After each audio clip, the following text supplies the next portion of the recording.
Good morning, Oakland County. Good to have you with us all across our Megacast broadcast area. If you're just tuning into one of our great radio stations or watching us on TV, you might be saying, who is this guy and what the heck is a Megacast? I've heard of a broadcast before. I've tuned in on the radio and watched on cable television and TV, and a lot of you folks have a chance to tune in to podcasts and live streaming every day and doing more and more Zoom meetings during the coronavirus.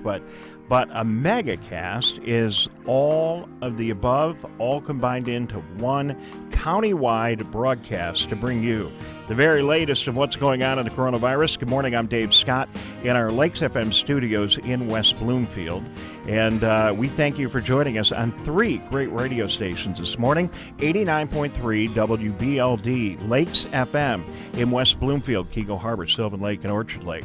Good morning to our listeners on 88.1 WBFH, The Biff, serving Bloomfield Hills and way beyond. And hey, a big hello to all those this morning listening to 89.5 Avondale Community Radio, and a big salute to Logan, a junior at Avondale High School, for getting us on the air each and every day. He's done that for almost a couple of months now. So, Logan, we salute you. Thank you very much for all you do each and every day. Thank you for tuning in on Channel 15 Comcast in Birmingham, Bingham Farms, Beverly Hills, and Franklin. Thank you also for tuning in on Channel 15 in West Bloomfield, Orchard Lake, Keego Harbor, and Sylvan Lake. It's Bama and Civic Center TV, our two television outlets. Thank you for tuning in today also on CivicCenterTV.com. Real easy place to go to watch a show.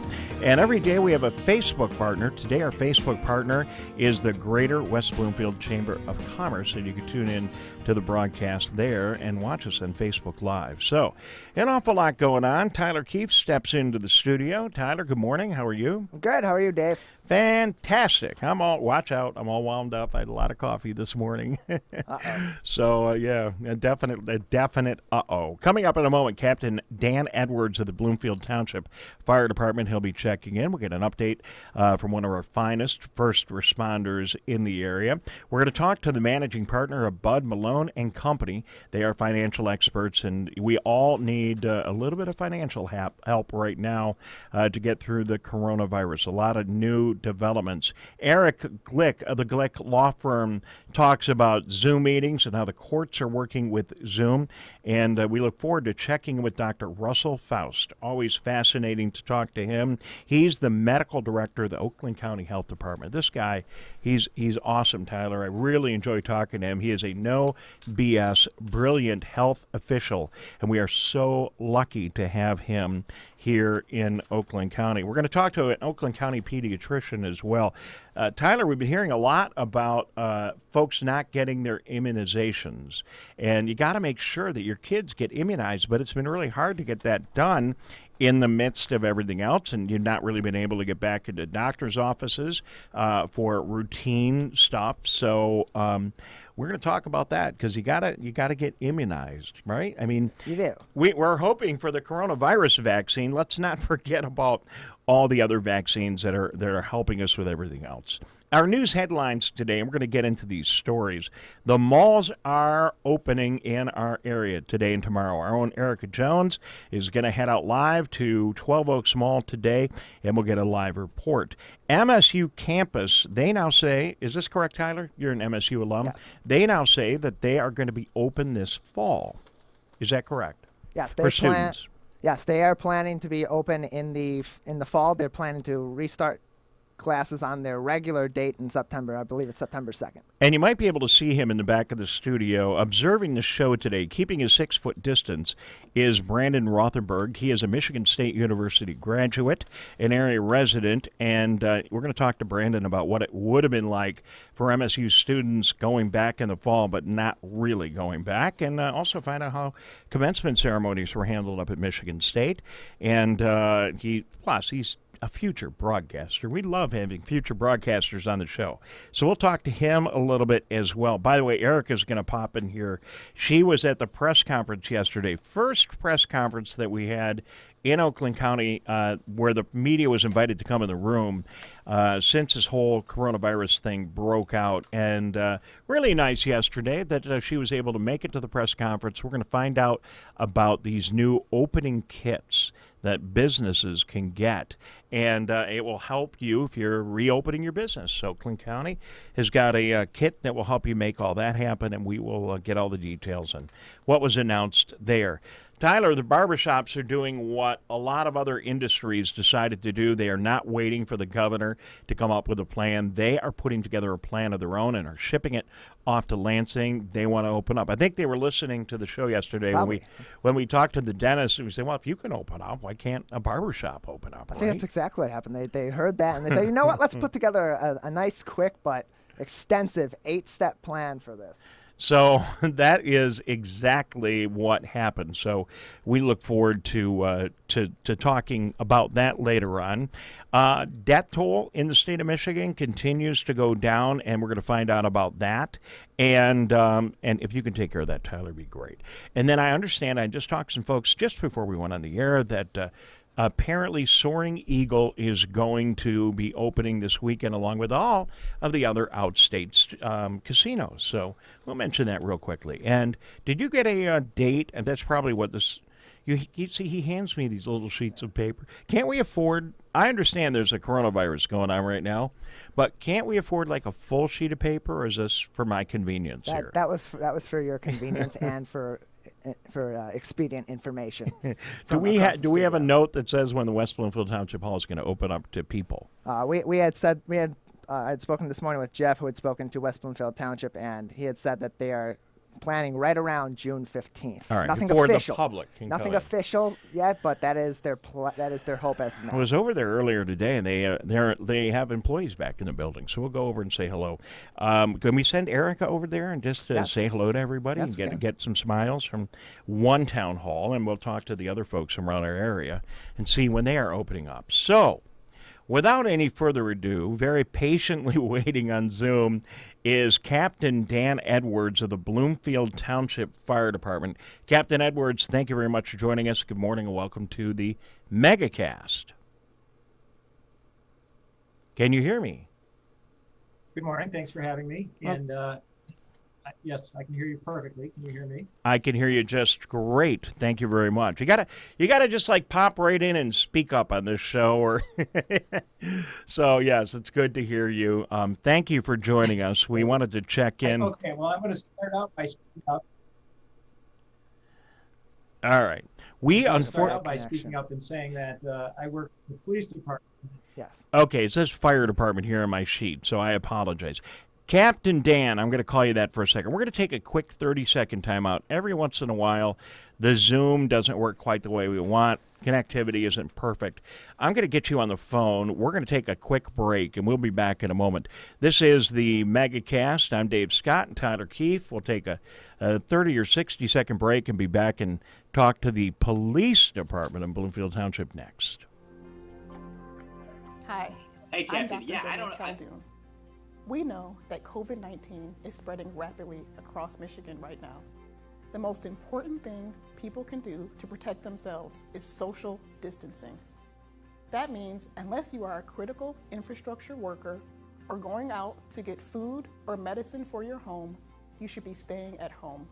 Stay home, stay safe, save lives. Hi, my name is Kurt Lawson, and I'm the Public Information Officer for West Bloomfield Township. We wanted to reach out to you, our older adults, to provide information that you may find useful during this difficult time. We want to ensure you that West Bloomfield Town Hall, our Waters and Utility Department, West Bloomfield Parks, and our police and fire departments continue to work hard on your behalf. Information and resources can be found on the Township website, the police Facebook and Twitter, or call West Bloomfield Park's COVID-19 Help Hotline. Please remember to keep your social distance of at least 6 feet, wear facial coverings when you leave your home, and wash your hands for at least 20 seconds with soap. These precautions will help keep you safe during these difficult times. Hi, I'm Dr. Faust, the Medical Director for the Oakland County Health Division. The most important thing you can do to prevent the spread of illness is to wash your hands thoroughly and often. Follow these 6 easy steps every time you wash your hands. Step 1, turn on the sink and wet your hands with warm water. Step 2, apply soap to your hands and lather between your fingers, under your nails, and the front and back of your hands and wrists. Step 3, wash your hands by scrubbing them together for at least 20 seconds. Step 4, rinse your hands with warm, clean water. And Step 5, dry your hands with a clean cloth towel, a paper towel, or hot air blow dryer. If you're using a cloth towel, make sure to change it often. For handheld faucets, turn off the water using a paper towel instead of your bare hand. Step 6, if you're using a paper towel, throw it away. Practice healthy habits like washing your hands after coughing or sneezing into them to keep you and others healthy. Go to oakgov.com/health or call Nurse on Call at 1-800-848-5533 to learn more. All right, welcome back. It is the Megacast. Look, you do Zoom calls yourself. It doesn't always work every time. Sometimes you get a little connectivity thing, but we have him here, and he now is connected, and we are connected. So let's go. It's Captain Dan Edwards of the Bloomfield Township Police Department. Captain Edwards, we can see you on Zoom, and we also got you on the phone, so a little more likely that we're going to be able to hear you just fine. Good morning. Thank you for putting up with all this, and welcome to the Megacast. Well, thank you for having me on today and giving me an opportunity to talk to our community. Well, I appreciate it. So let's get right down to business. How are things in Bloomfield Township overall? How have you been coping through this entire crisis, and what's it look like out your window today in Bloomfield Township? Well, we've coping with the entire crisis. We've been ahead of the curve, I think. Our township supervisor, Leo Savoy, has been ahead of this from the very beginning and had us preparing for it initially, and we've had 0 issues within our police department of officers being sick with COVID, and we've been keeping our officers safe and being able to provide a service to the community. And that is a theme that is resonating across virtually all the communities right here in our backyard. Law enforcement working with top elected officials and top managers in our communities. Really, people don't realize how hard it is to get this right. You guys have done a good job. We salute you, and we thank you for everything you've been doing to keep us safe. As we're now seeing the coronavirus situation improve a little bit, and maybe a few more people out on the roads, things getting a little bit back to normal. And I back up and say at the beginning there was no one on the roads. There were very few EMS calls and police calls because there just weren't many people out there. What's it like now? Well, speaking of calls for service, I ran our calls for service looking back in the last month, and I'm amazed that normally in the last month we have 3,000 calls for service, and this past month it was down 44% from that. And our crimes, we normally in this last month have 500 crimes in a month, and in this last month it was down 50% from that. So people have really changed their habits, and it's had a huge impact on how much our officers are being called and how many crimes are going on. I was really surprised to see the stats as high as they were myself when I ran them. Captain Dan Edwards, Bloomfield Township Police Department. Well, part of me, Captain Edwards, wants to believe that some of those good numbers are the good-natured acts of people to not want to get involved in anything that would hurt their neighbors during this really devastating time.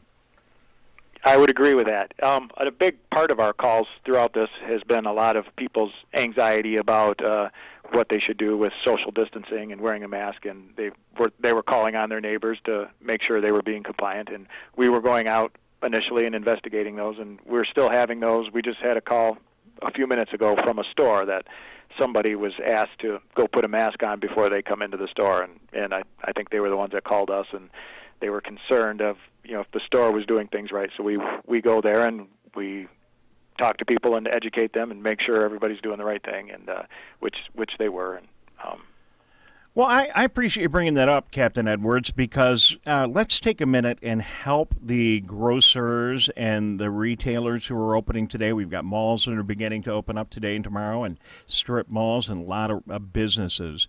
In that case, you were able to help the grocery store because it's really not their job. It's really not their job to try let's start here. It's not their job to try to enforce the law. And if somebody walks into their store and they don't have a mask on, isn't it kind of a gray area as to whether or not they should kick them out or call you? What do you advise people to do? Well, I think the responsibility is shifting more from a law enforcement issue as it was when it was an emerging situation, and I think it's becoming more of a regulatory issue, regulated out of Lansing by state government officials like OSHA and that oversee the safety of employees, and so they're requiring, Lansing is requiring businesses to have a business plan before they open their business and how they're going to deal with it, and I think that's more where it should be, rather than the responsibility being on us to go, every time there's a question about whether a mask should be worn or, a business should let people in. But we are still responding to those, and we deal with those issues. And, anytime anybody calls the police, we go and we try to preserve the peace and protect our community. No, I get that. And your officers are great men and women, just like they are in all of our communities, and they want to be helpful. But at the end of the day, if you've got someone that comes into a store and the store owner or whoever in the store says, look, you can't be in here without a mask, it's the law, and they don't leave, and maybe a confrontation ensues, I assume that's a good time to pick up the phone and call 911. Yeah, absolutely. Yep, and even before the confrontation ensues, if there's an issue with a customer just not complying with the law and the store owner isn't comfortable, and yeah, absolutely, give us a call. We go out and we deal with that fairly often. There's quite a few of those. Well, but I think people's anxiety levels are getting less and less, and they're becoming more comfortable with the new normal of social distancing and wearing a mask, and so I think less people are scared of what the unknown is. Well, and I think by and large, we're talking about a very single, rare exception. I think by and large, people have done a really good job implementing these rules. And, they've been complicated. They're changing every couple of weeks. Something new happens. Last week, you couldn't go into a mall, and today they're opening 2 or 3 of them. So it's a quick changing landscape, not only for you folks who maybe are a little closer to the information, but for the people that are listening right now. So I guess we can understand if they're a little confused on matters.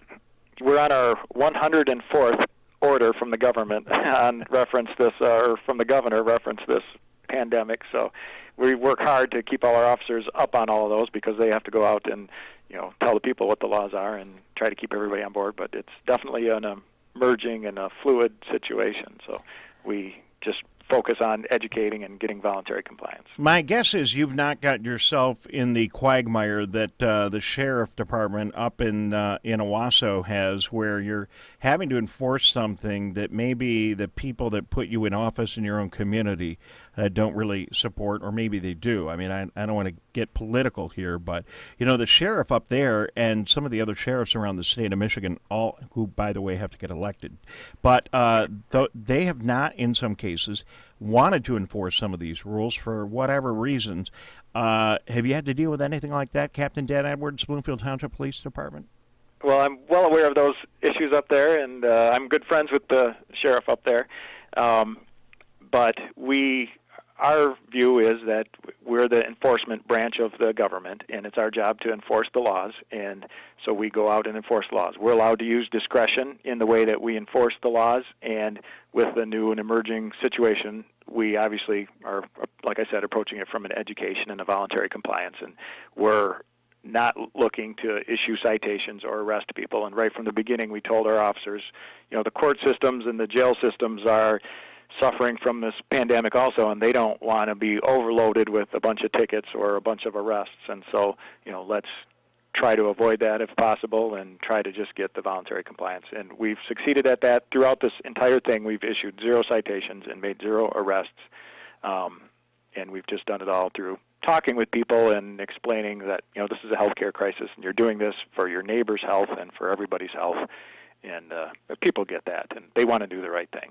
I couldn't agree more. Glad to hear that report. Captain Dan Edwards joining us this morning from the Bloomfield Township Police Department. And Captain Edwards, I know you talked to your peers So that's the same story that we're hearing from virtually every local police department here in Oakland County, that they're not cuffing people, they're not taking people to jail, they're just working with folks to let them know what the rules are, and if they're getting close to the edge, trying to be helpful. So you piqued my interest. I'm sorry, but I'm just dying to know what your friend up in Owasso had to say. Is there anything you can share with us about the conversations that you had with the sheriff, who, for folks that might not know, it had to enforce or elected not to enforce some of the laws put in place by the state? As a barber in that municipality, you decided to keep his business open. Well, it wasn't in Owasso. Leelanau County is the sheriff that I know very well, and it's a confusing situation, to say the least, and with the new orders, and there's a lot of people that disagree with them, but I think we're all working together to serve our community the best that we can. Absolutely. Thank you for answering that. I don't want to put you on the spot. Captain Dan Edwards, Bloomfield Township Police Department. Anything else you want to add? Anything else you want to share with the community this morning? Well, I think there's a big issue going on with law enforcement right now nationally that I don't know anything about the investigation. I think everybody's heard of the George Floyd incident in Minneapolis, and there was I saw 4 seconds of a video that disturbed me a lot, and I think law enforcement everywhere needs to kind of let the communities know what we're about, and that we have a lot of procedures in our department that I think everybody should know, that we work on de-escalation and we work on use of force stuff, and with the way we handcuff people and the way we treat people after they're handcuffed is a part of our training. And an incident like that would, just from the 4 seconds of the video that I saw, is not something that we would allow, and we have a lot of training that is the opposite of that, and a lot of policies that are the opposite of what I saw in that 4 second video. Well, and to anyone that saw the video, we're talking about the situation that has resulted in the rioting going on up in Minneapolis, St. Paul right now, and anyone who saw the video, and I saw it as well, it just doesn't look like the kind of police work that we're used to, certainly in our backyard, and I appreciate you bringing it up. It just makes it tough for you to do your job on days like today, don't you think? Absolutely. Yep, that's a unacceptable representation of law enforcement, and I think we need to be willing to say that.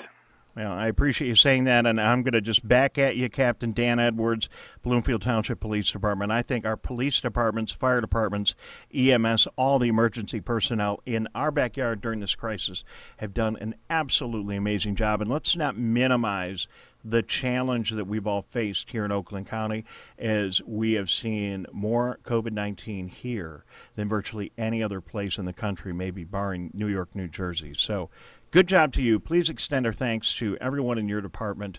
Thank you for coming on the broadcast, and we look forward to chatting with you again. Thank you very much for giving me this opportunity. Very good. Captain Dan Edwards. I like that guy, Tyler. Really great. I appreciate him taking time with us. Captain Dan Edwards, Bloomfield Township Police Department, joining us here in the Megacast. We're going to take a break. We'll be back in just a couple of moments. Dave Scott, Tyler Keefe, and this is the Megacast. Coronavirus is deadly, but Michigan can fight back. Our front doors are the front lines of defense. Staying home is the best way to stop the spread, because just one infected person can give it to 40, who can give it to countless more. So call Grandma. Don't visit. Video chat. Don't meet up. And if you must go out for food or medicine, keep at least 6 feet from others. Stay home. Stay safe. Stop the spread. Technology like smartphones are wonderful devices to reduce social isolation in older adults. You can call grandchildren, phone friends, participate in fitness classes, and play games. But you need to stay mindful of scams. Scams related to the COVID-19 virus are rising. These include attempts to obtain personal information from seniors, including pitching unreliable products, advice, tests, and cures. You need to stay vigilant and be cautious. If you feel that you have been taken advantage of, it's okay for you to reach out to somebody you know and seek out advice, or even contact your medical provider. Thank you.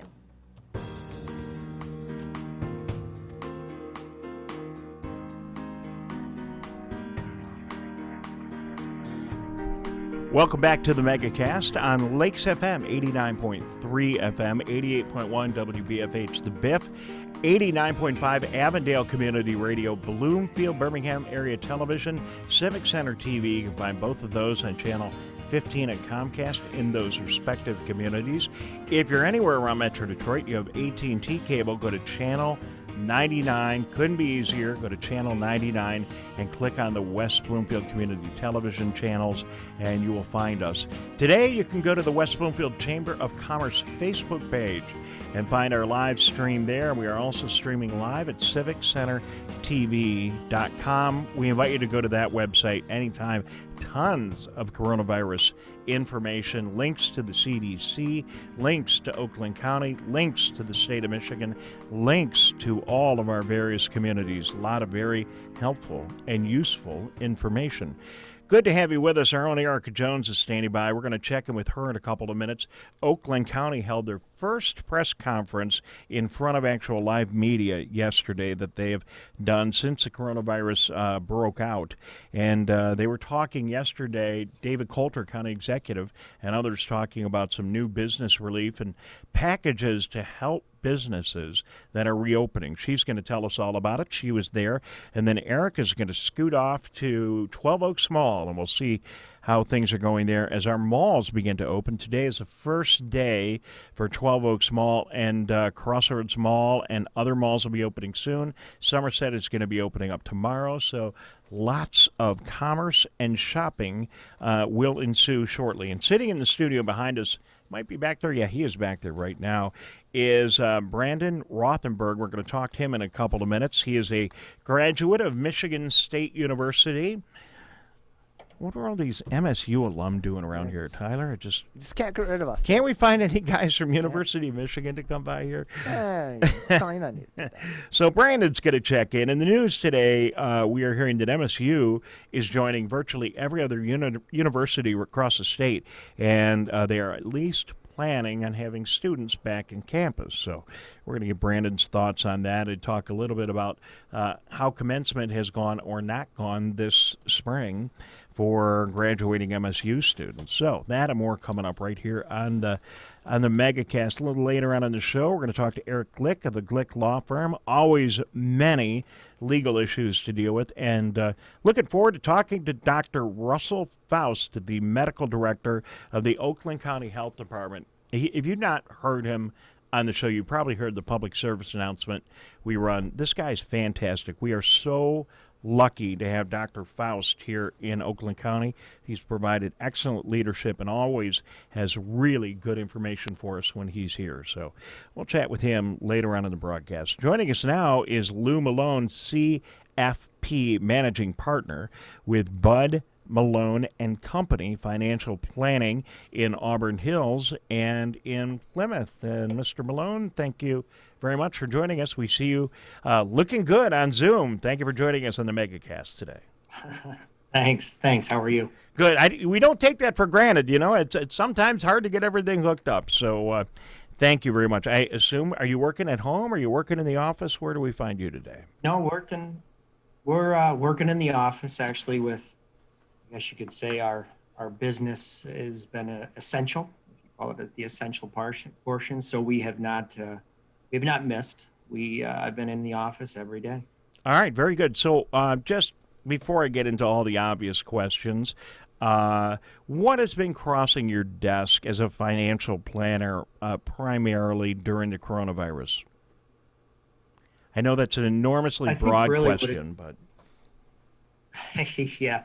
I really, when it comes to the planning aspect, because we do both individuals as well as business owners, really the big question is once you get past I guess you could say the government financially induced coma that they've put us in is really comes down to they're just wanting to make sure that they're still on the right track. I mean, obviously the health issues on the one side, but for us is really looking and dialing into their plans again to make sure that in the short run here, there's no adjustments, or if there are just adjustments that need to be made, we're making those tweaks to their plans. Lou Malone is with us. He is a certified financial planner. He figured it out. That's what CFP stands for. And Yes. managing partner of Bud Malone and Company. Thank you very much for joining us here in the Megacast. So let's talk about businesses, then we'll talk about individuals, if you would not mind, Lou. Businesses, a lot of them in the second round, if they didn't get it in the first round, got the PPP loans. And now, and my company, one of them, and now that we have the PPP loans, it's a little more complicated than we thought. Getting the money was one thing. The way these loans work is you get reimbursed for certain expenses. And, boy, I think we got our hands full figuring out how to make sure we get all that paperwork together and do the right thing. Do you have any advice for people that might have received a PPP loan and what they should be doing now if they're in the midst of that? Well, I have had clients that did get the PPP loan, and I think the biggest confusion, or the mass confusion, so to say, of this is the government, in my opinion, created something out of nothing. So this has never been done before. So there's always going to be some issues, some glitches that are going to happen. But I think as business owners, the concern that they have is, they issued parameters of how to get the monies, or what you need to do in order to get these dollars after the first round and all the issues you have with the too big of companies giving monies back, right? But what's happening is now they're trying to figure out, well, are the parameters the same?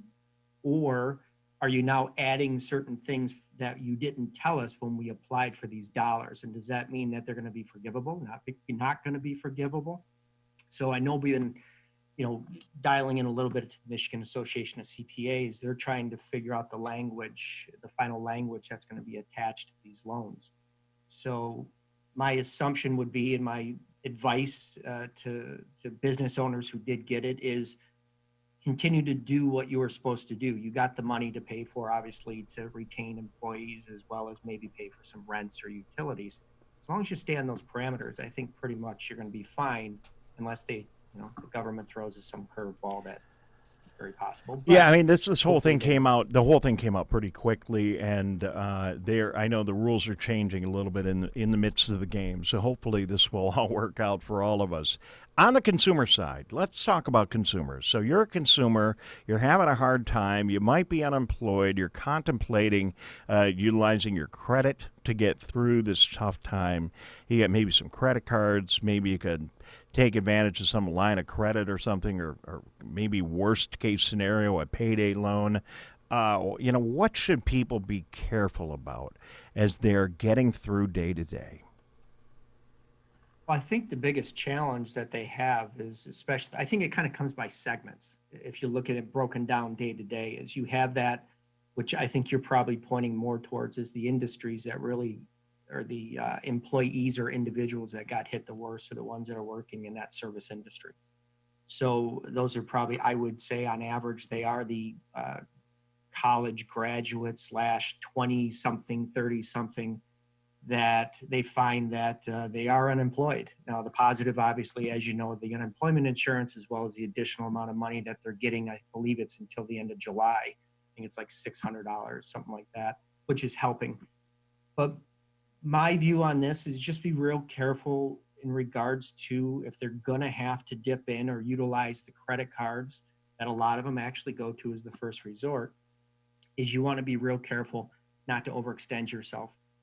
Obviously, number one. Number two is, what kind of rate are you going to be paying on that credit card? You want to make sure that it's reasonable. And then the last thing is, I think the piece that everyone really needs to look at is their expenses. No one likes to reduce their lifestyle. No one likes to do those type of things. But the reality is, temporarily with these type of events, you need to really take a hard look at what you're spending and where those dollars are going and what you can cut back on, so you don't get yourself too extended like we did. If you remember back in the 2007 to 2009, that headache that everyone got into had a lot to do with the amount of debt that was accumulating on credit cards, as well as using their house as a credit card as well. So those are the things I would recommend doing. And I think the tough part is most people don't, unfortunately. They do not plan. They don't have a financial plan, at least a basic plan of cash flow and expenses and budgeting. I think they really need to start putting something like that together, because I don't care who you are, you can find 5 to 10% of something where you can cut out temporarily. Not enjoyable, but it's something that you need to do, even though you may not want to do it. Lou Malone, he is a certified financial planner and the managing partner of Bud Malone and Company in financial planning in Auburn Hills and Plymouth. Lou, I think that's really, really well said. I know that if I write things down, especially when it comes to financial matters, it's a lot easier to see it. And if you're going through a tough time, even if things are going great for you, and you don't have a monthly personal budget, that's a really well said. I think it's a really good place to start.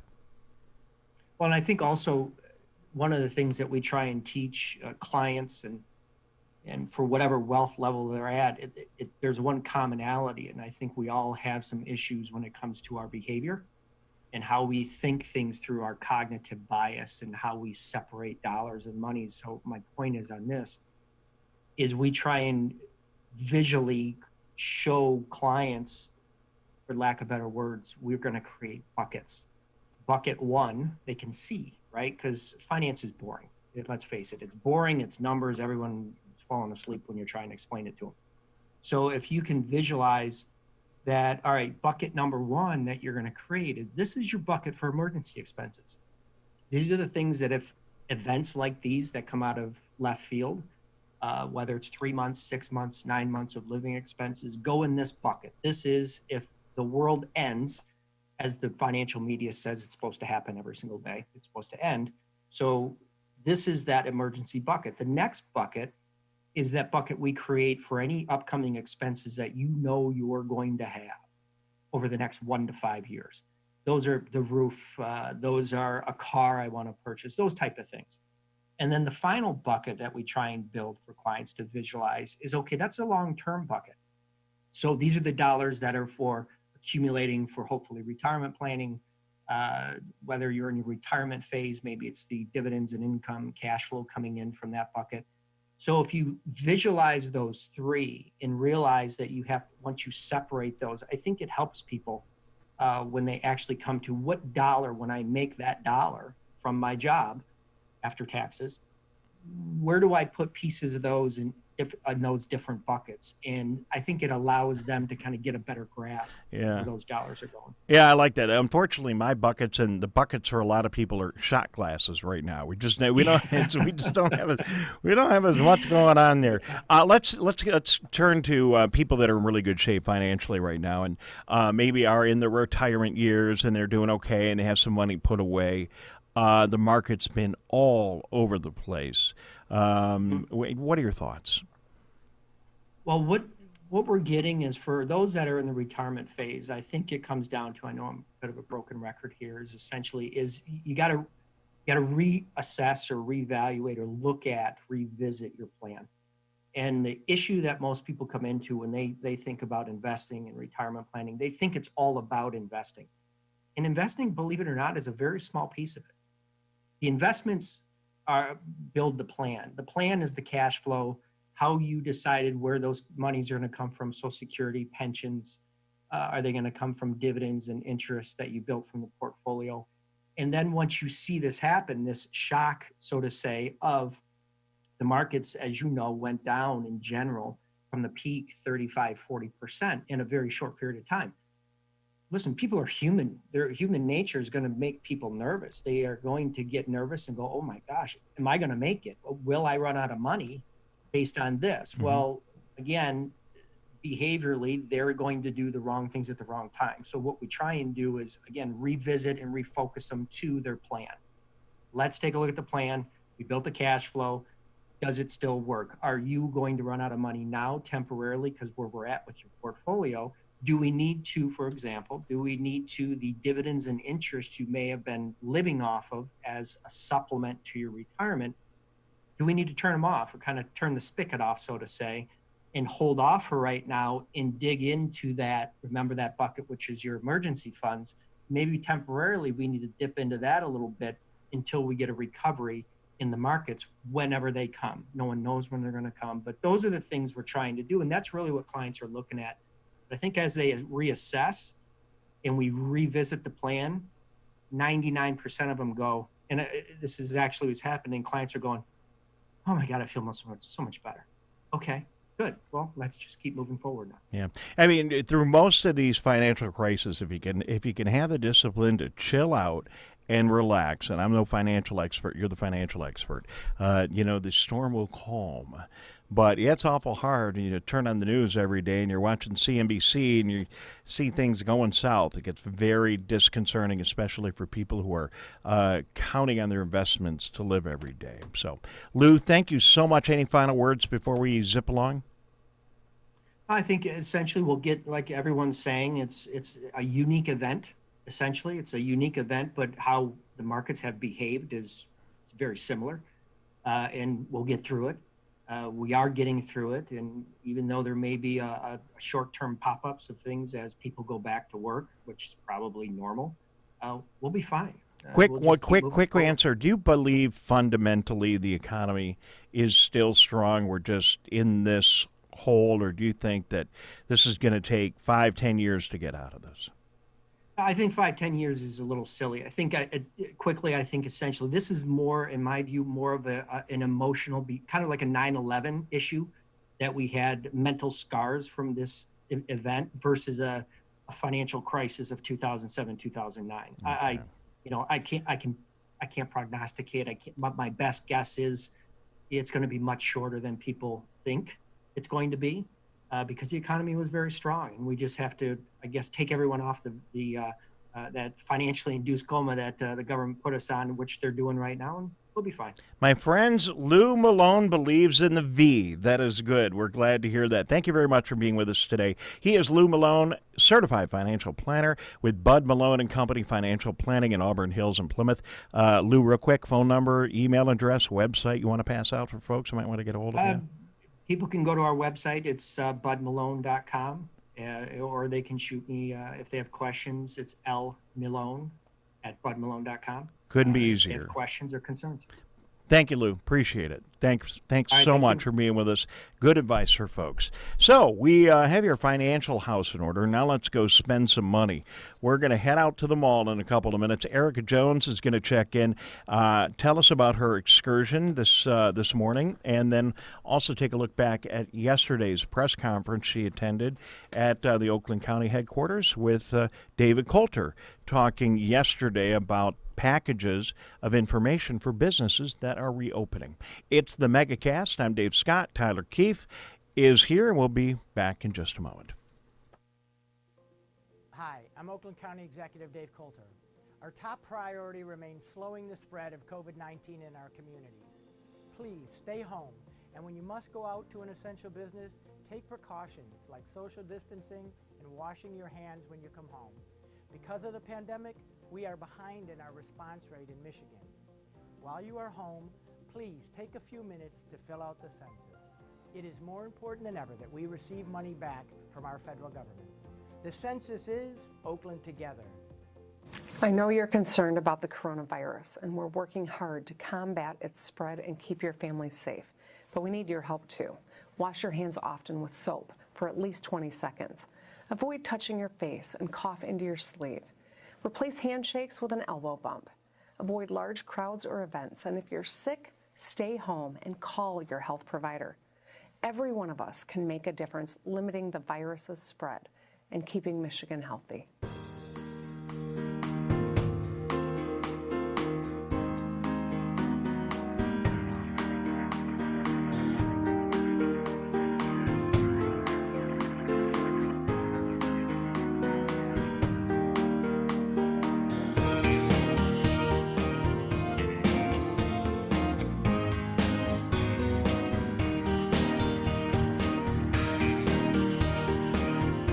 Good morning and welcome back to the Megacast on great radio stations like 89.3 Lakes FM, 88.1 WBFH The Biff, and 89.5 Avondale Community Radio. We thank all of our stations, along with our TV outlets, Bama, Birmingham Area Municipal Access, and Civic Center TV. You can find them both on channel 15 on Comcast, channel 99 on AT&T. Big thanks to the Greater West Bloomfield Chamber of Commerce. You can go there today to their Facebook page and watch a live stream there. And you can also watch live at civiccentertv.com. So our Eric Jones steps into the studio. Erica, how you doing today? Great, how are you? Fantastic. So yesterday... Oh, I hit the wrong button. Yesterday, turn my mic off. How silly. There's so many buttons here. There, that's a button I was looking for. Yesterday, you went out to your first press conference as a reporter, and it was over at Oakland County as County Executive Dave Coulter was talking about businesses that were beginning to open back up again. Can you just tell us what happened out there? Yeah, so, it was very quick and to the point. The whole press conference was, under 20 minutes, and it was a lot of great information. So Oakland County is really going out of their way to help small businesses, and they consider a small business anything with under 50 people. So they're providing all of these businesses with reopening kits to make sure that they're safe and have all the supplies that they need for when they reopen. So it just has all the essentials that all these businesses could need to get open. What kind of things were in the kits?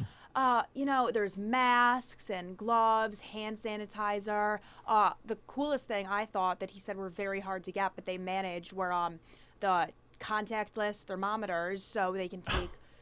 Did you get a kit for us? Did you we bring one? We're having trouble with our thermometer situation here. Well, we can easily request one, which he talked about. But and then they also included, which I did bring one of these back, the stickers to put on the floor for social distancing, the 6 feet stickers. And, I just thought it was incredible to hear. He really stressed how important specifically Oakland County businesses are just for the entire state of Michigan. Well, in fact, I think we have a clip here, and this is David Coulter, County Executive, from the press conference yesterday. Let's listen into his thoughts about how important small businesses are. Small businesses, in particular, have been hit incredibly hard in Oakland County. By small businesses, we used a definition of 50 employees or less, so that's getting up to a medium-sized company.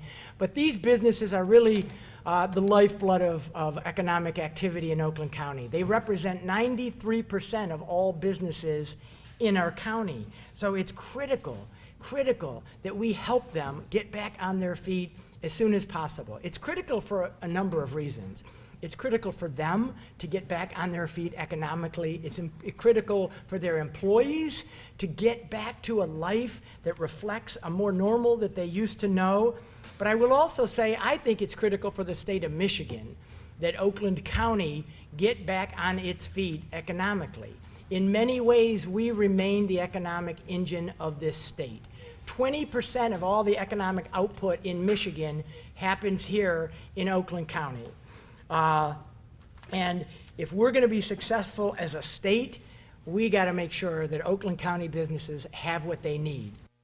All right, David Coulter yesterday. Looks like you guys were in a warehouse. What was going on with that? Yeah, it was in a warehouse, actually. The whole thing was windows. But it was a good space because in the actual warehouse that the conference took place in, they were packaging and starting to distribute the kits, so they had a lot of them there, a lot of hard workers. That was really cool to see how that was taking place. Yeah, from what I understand, that was a space that Roger Penske made available to Oakland County, and they just got it because they needed somewhere to be able to process. So 10,000 kits, is that right? Yes, I could not believe that number, 10,000. And even when he was talking about, how hard it was for them to get all the thermometers, I'm like, wow, well, they got 10,000 of them. So, yeah, we definitely need to get on that and get one of those for our business. Well, I could tell you it's not easy collecting all those items. If you're opening your business, or even if your business has been open for a little while, then why not request one of the kits? Do you have the information with you, or is it's probably on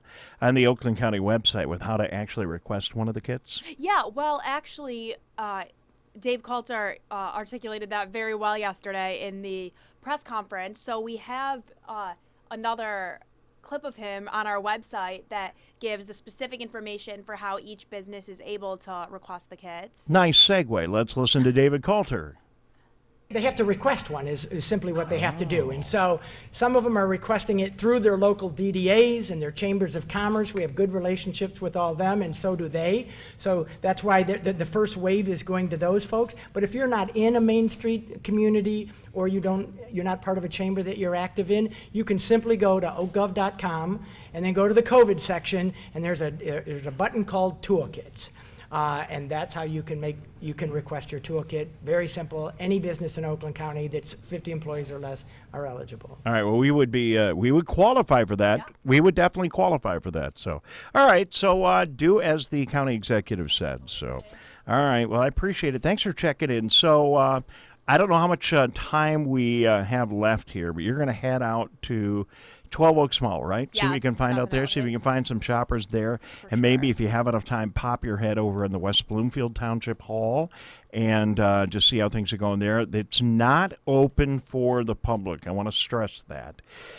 But the employees are back and in the building, so maybe we can say hello to some folks, all right? If I don't get too caught up in the mall, no promises. Okay, so let's go to the mall. Maybe you should go to the Township Hall offices first because, you get to the mall, you might be there for a couple of hours. Yeah. All right. Erica Jones, thank you. Great job. Our new reporter with us for the summer, West Bloomfield High School graduate and a junior at the University of Miami. All right. Thank you very much. Thank you, Erica. We appreciate it. We're going to take a break here in a couple of moments. And speaking of university students, we have them all around us today. We're going to check in with Brandon Rothenberg in a minute. Recent graduate from Michigan State University happens to be in our studios today, keeping our social distancing. He's way back in the back of the studio. We'll bring him up to the mics and find out about commencement. And then the big news today that MSU says they are going to open up campus for students on campus this fall. We'll get his thoughts on that. This is the Megacast. Dave and Tyler. We'll be right back. Hi, I'm Dr. Jonae Khaldun. I'm the Chief Medical Executive for the Michigan Department of Health and Human Services. The people who are at highest risk of getting severely ill from COVID-19 are the elderly and those with chronic medical conditions. That includes people with heart disease, diabetes, COPD, or those who have compromised immune systems. People who are in those categories should right now be staying at home as much as possible and not going out if it is not essential. If you fit into one of those categories, those are the things you should do. And if you have a family member who fits into one of those categories, you should be checking in on them and making sure they are following those guidelines. There's something everyone can do to protect the community from COVID-19. Hi, I'm Dr. Jonae Khaldun. We know that COVID-19 is spreading rapidly across Michigan right now. The most important thing people can do to protect themselves is social distancing. That means unless you are a critical infrastructure worker or going out to get food or medicine for your home, you should be staying at home. Stay home, stay safe, save lives.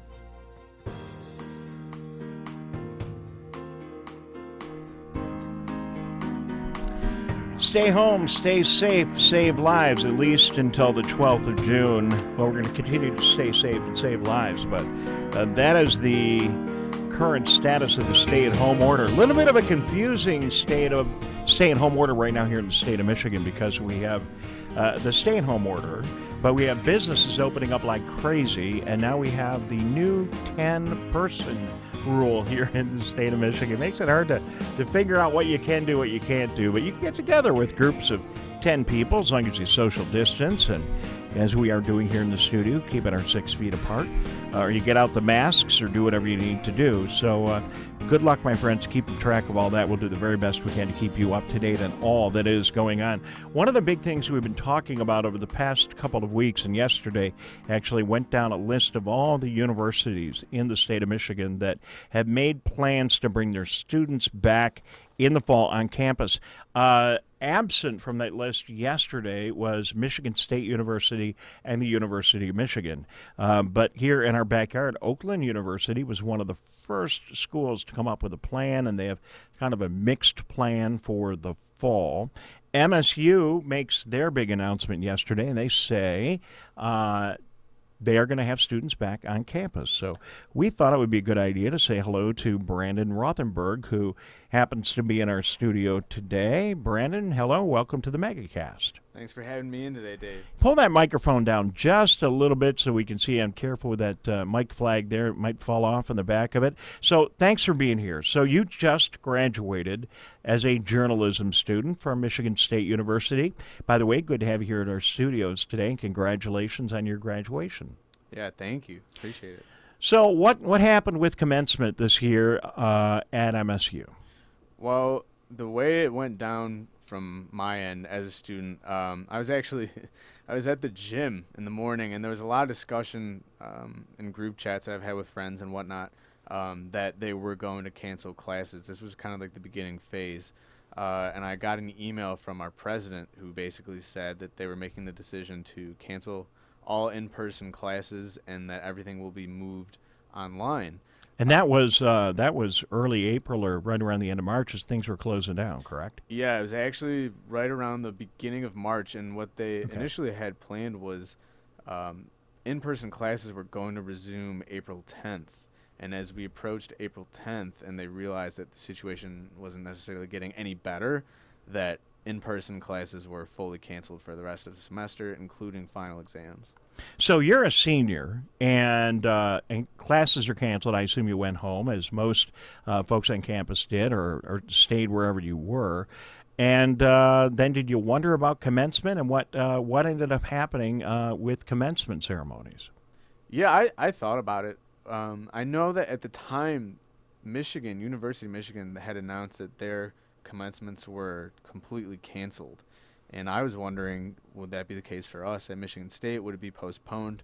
And about a week or so later, they had announced that commencement wouldn't be fully canceled, but that they had plans for some sort of virtual commencement, and that a physical commencement for the class of 2020 would take place at a later date. Okay, so what's the status of that? Do you have any update? I've not been following the media accounts on that, and I got you right here. So yeah, well, I had 2 virtual commencements take place. So I was supposed to graduate on Friday, May 1st. That weekend, so the College of Communication Arts and Science, they had their own they put together, it was like a 20-minute video. Sure. All the professors, 5 seconds from each professor just wishing us congratulations. That was like 20 minutes. And it was on their Facebook Live page, so anybody could have watched them stream that. And then the university itself. Can I ask you a quick question about Yeah. that? Were the students part of that? Did you get a chance to wave in Facebook Live and say hello, or was it just the leaders of the department? Well, yeah, it was the professors. Right. There was a couple of students that had pre-recorded videos, but it wasn't like a Skype. Yeah, you didn't get a chance to do the commencement walk where they hand you the diploma. Correct. Yeah, Okay. we did not get that opportunity. But it's not set physically in stone yet. They don't have a date. In my eyes, I would think that walking with the class in the wintertime makes the most sense. But, like I said, there's nothing that's exactly written out yet. They don't have any plans, but they do hope to have us walk at some point. So I assume that, and fill me in, but I assume that somewhere in your educational career you envisioned yourself going to Michigan State University or some other fine institution. You get admitted to Michigan State University, you become a journalism student, you put your years in, and then for not everybody, it's not important to everybody to quote-unquote walk. But did you want to walk, and what are your feelings not having that opportunity yet? Yeah, I did want to walk, but a lot of friends or neighbors, people that I've seen just casually, they've asked me about it, and a lot of them have said they don't even remember their college graduation. But for me, it's more so the feeling of knowing that I graduated. Kind of as dumb as that sounds, I still feel like I'm a student just because I didn't get my full end of college experience. I didn't really get to take in everything for the last time. Walking into a class for the last time. Taking the last final, really knowing deep down that this was it. And for me, everything happened so quickly, and I just don't feel like I really got that. Brandon, did you get a diploma in the mail, or do you have a piece of paper? Haven't even gotten that yet. All right. Which, even if I was walking, I know that comes in the mail and it takes some time. But no diploma yet. All right. Well, Brandon, good luck with everything. Brandon Rothenberg, graduate of Michigan State University, the journalism school. Really good to have you with us today. Maybe you'll be hanging out here a little bit more. We'll see. But thank you for telling your story. I appreciate it. Well done, and good to have you here today and talking about all this. And I wish it would have been better. I wish you would have gone through and graduated in more of a normal year. On some level, though, a lot of people say, well, you're gonna remember this. You're gonna have a little asterisk or remember this for the rest of your life. Yeah, totally. I've gotten that a lot. That just because I'm not walking, not necessarily graduating like most people, this is a unique situation, and you really got to make the most of it. Brandon, one final question for you, and it came up just a couple of minutes ago. Maybe one of the most impacted sectors of the economy from an employment standpoint, and we've not talked about it, is the challenge of graduating seniors getting back into the employment market. What's it like out there, and what have you talked to your fellow classmates, and what kind of experiences are they running into? Right. Well, I know of a few students from some of my journalism classes that landed jobs very prior to the virus hitting, and we're talking maybe a week or so before everything broke down and classes were canceled. But a lot of my friends and people that I know, we're all in the same boat. None of us really have anything lined up, and if someone did have something lined up, it unfortunately got canceled. I know a lot of internships specifically have been canceled. Which is, I can't imagine that happening to me, because internships are key, because it's typically in the summertime, and when you use that time to improve upon your skills and whatnot, and to lose on that opportunity is really unfortunate. Well, I think back, Brandon, to the years during our last financial crisis, 2008, and those years, and I just remember that it was a really difficult time for graduating seniors such as yourself. We wish you the best of luck. Thank you for coming by, and I hope you enjoy your day visiting with us here today at Civic Center TV and Lakes FM. And you should feel privileged. You're the only person that has been in the building other than our staff in like 2 or 3 months. So thank you for coming in and going through our health screening and everything you needed to do, and wearing your mask, all except when you're in the studio. And good luck with your career. I hope everything works out, and thanks for sharing your story. Sure, thank you. All right, Brandon Rothenberg joining us here in our Lakes FM studios. We're going to take a break. We'll be back in just a couple of minutes. We have a really interesting hour coming up. We're going to talk to Dr. Russell Faust, the medical director of the Oakland County Health Department. And we're also going to talk to a pediatrician coming up in a couple of minutes, an area pediatrician who is concerned, like many physicians, over the immunizations that many people, especially younger folks, have been missing because of their inability to get into a doctor's office during the COVID-19 crisis. We're going to take a break, and we'll be back in just a moment right after this. Hello, I'm Dr. Faust, Medical Director for the Oakland County Health Division. Coronavirus disease 2019, or COVID-19, is a new disease caused by a new respiratory virus named SARS-CoV-2. COVID-19 was first identified in December 2019. There is currently no vaccine to prevent coronavirus disease 2019. The best way to prevent illness is to avoid being exposed to this virus. Wash your hands often with soap and water for at least 20 seconds, especially after going to the bathroom, before eating, and after blowing your nose, coughing, or sneezing.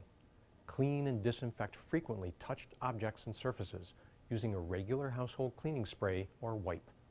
Avoid close contact with people who are sick, and avoid touching your eyes, your nose, your mouth. Cover your cough or sneeze with a tissue, then throw the tissue in the trash. Finally, stay home when you're sick. For more information about coronavirus disease 2019, go to oakgov.com/health or call 1-800-848-5533. Hi, I'm Dr. Jonay Caldoun. We know that COVID-19 is spreading rapidly across Michigan right now. The most important thing people can do to protect themselves is social distancing. That means unless you are a critical infrastructure worker or going out to get food or medicine for your home, you should be staying at home. Stay home, stay safe, save lives.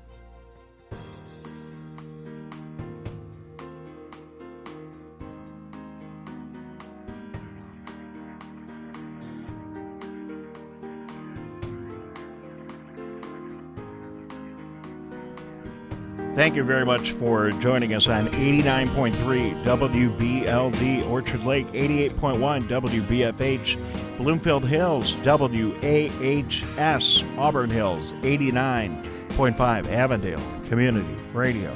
Thanks for watching on BAMA, Birmingham Area Municipal Access, Civic Center TV in West Bloomfield, Keogh Harbor, Orchard Lake, and Sylvan Lake.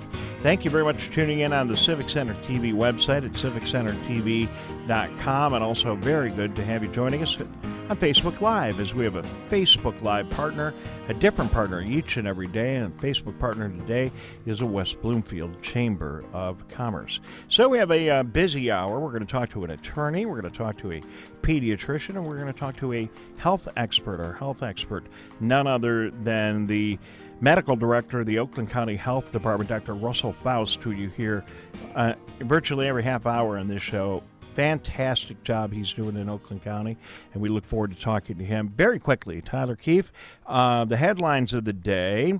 Malls are opening. Our Eric Jones is heading out to 12 Oaks Mall right now. We'll hopefully be able to check in with her before the hour is up and see how things are going out at 12 Oaks Mall. Shopping is back.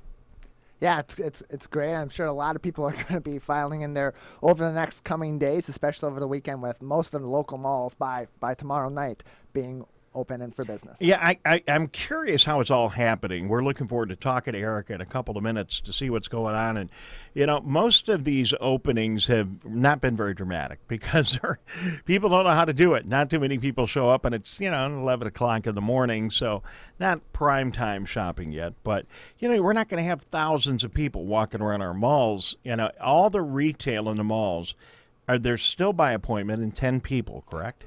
I believe so, and that's what I was going to say. I think it'll be interesting to see, with retail being mostly by appointment and being in a large mall like a 12 Oaks or a Somerset or others in the local area like Great Lakes Crossing, where you go into a specific retailer, but you're in this big encapsulated mall, and you can only have 10 people per store. That'll be something interesting to see, whereas something more straightforward, like was just announced just a few minutes ago, that the Michigan Secretary of State's offices are going to be reopening by appointment on June 1st. When that's big news. Let me write that. Hold on. When that just happened? That just Did happened. You just get that in your email? Just saw that over the break. I was looking up the latest news stories. Well, that's an important. In fact, I was going to talk to our counselor friend here in just a minute about that issue, because it impacts me and probably impacts a lot of other people. So thank you for that. Secretary of State offices open June 1st. You better go update your driver's license. I'll put that on my calendar. Okay. All right. So that's more news for today. Barbershops say they want to open up, and they're putting together a plan for the governor to submit to her, and hopefully something she'll take a good look at. We've heard in the national media a lot of conversation about Michigan and some of the other states and the death tolls that are particularly high in Michigan and some other states as a result of the way we were allowing COVID-19 patients into nursing homes. It's one of those things that became a very political issue, but now we are finally getting from Michigan the death results from the nursing homes. They're publishing that information, and that will demystify the reality, and whether it be good, bad, or ugly, we'll at least be able to look at the data. If we have a couple of minutes, we'll talk about that today. If not, we'll get into it on the show tomorrow.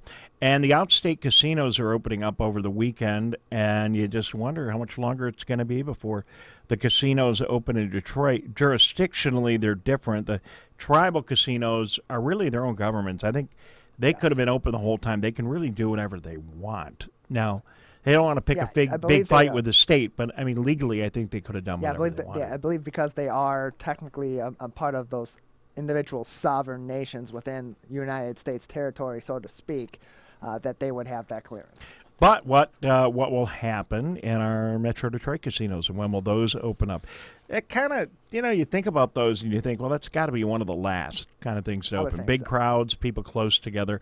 Although, I don't know if you've seen them online, a lot of the casinos have been building all this apparatus where people can sit down at tables and slot machines, and they have plastic barriers, and they're trying to get back in business, too, and trying to figure out how to make it all happen for them. So let's see.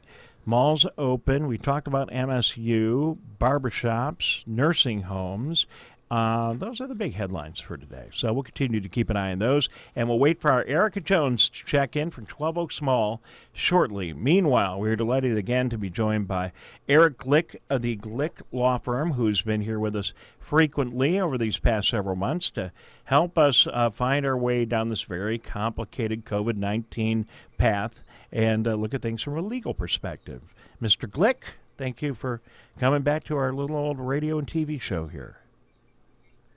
Good to be back with you again. We finally have some nice weather. Yes, weather is better. The economy is starting to get a little bit better slowly. We are starting to get out of our houses and homes. And, I think I'm going to start right there, Eric Glick. It's confusing.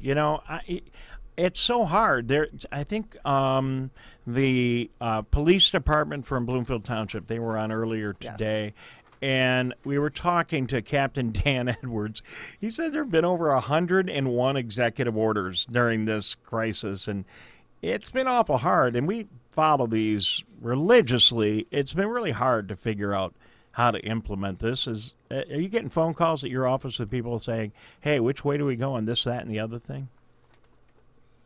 Initially I was most from the construction industry about what's essential, what's not essential, what can they do, what's part of the residential infrastructure. But now, we're just trying to sort of go, now we sort of have an understanding a little bit, because a lot of the orders are rescissions of old orders and replacement just with new dates. But as attorneys, we're not only dealing with the executive orders, we're also dealing with orders from the Supreme Court Administrator's Office, which governs what the courts are supposed to be doing when the courts can reopen. So we've got that on top of other things, and they work in conjunction with each other. A lot of them use the state of emergency as the guideline for when filings have to be submitted. So that's an interesting thing right now. So for example, if a complaint is filed, potentially, as long as we're in a state of emergency, you have that much time to get your complaint served. And if you're served with a complaint because you can find a process server that's working, the defendant has an extended amount of time to answer the complaint. So for example, if you've got 21 days to answer a complaint, that 21 days is going to start from June 19th, which is the current state of emergency expiration date. So everything is, am I getting this right, Eric Glick from the Glick Law Firm? Everything that would happen in a court from a consumer level, somebody sues you, you sue somebody else, even like you get a speeding ticket or something. Is all this stuff on hold until the 19th of June at the earliest? Well, those are for new cases. What's been happening since this whole thing started was initially courts just kicked the can down the road. Any dates that were scheduled during the stay-at-home order or the state of emergency, they pushed down the road a couple weeks or a month. Then after a while, courts started having telephone hearings. Some courts started having Zoom hearings. I had a Zoom hearing with the Wayne County Probate Court a couple weeks ago. I had a Zoom trial scheduled with the 48th District Court this week, but that was adjourned. And that'll be interesting, doing a trial by Zoom when all the witnesses and all the documents are remote. But all the courts are doing it differently. Most courts are required to be open, not to the public, but to process documents. So if you file a motion, if you file a judgment, if you need conservatorship or guardianship, we can get that done. We can file liens and deeds with the Register of Deeds offices, although it's been slow, but we're allowed to do that now. That's always been open, not to the public, but for processing paperwork. Some courts, I'm not so sure. I call and don't get an answer or a call back. Other courts, they're there, they're processing paperwork, they get it back to you right away.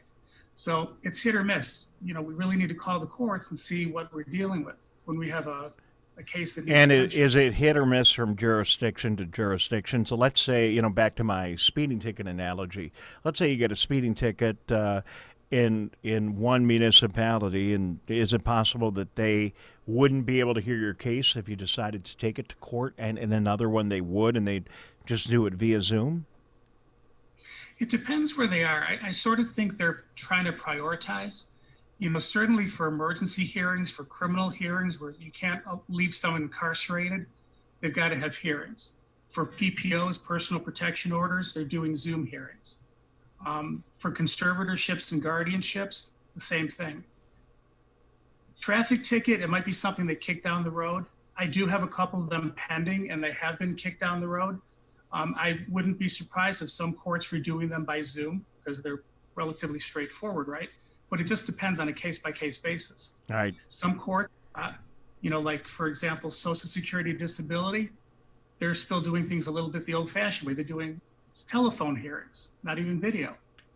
Other courts are quickly implementing the Zoom system or something similar. And like I said, a lot of the courtrooms have been geared up for that already, but they're trying to figure out how to do it on a civil basis.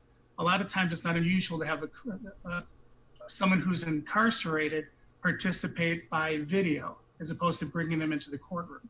So a lot of the courtrooms have the video technology built in. They're just figuring out how to use the Zoom and how to arrange it so you can have trials and be able to cross-examine witnesses and submit documents. It gets more difficult with things like that. Eric Glick of the Glick Law Firm is joining us here in the Megacast. Dave Scott, Tyler Keefe, thank you very much for tuning in and being with us today. So, Eric, I don't know, this doesn't really fall into your wheelhouse, I don't think. Maybe it does, but Tyler just said June 1st is the date that the Secretary of State's office is going to be open. I don't know how they've been doing automobile transactions during this period of time. I know that my driver's license expired, and I moved. It was like a double whammy, so I couldn't do any of my licensing online.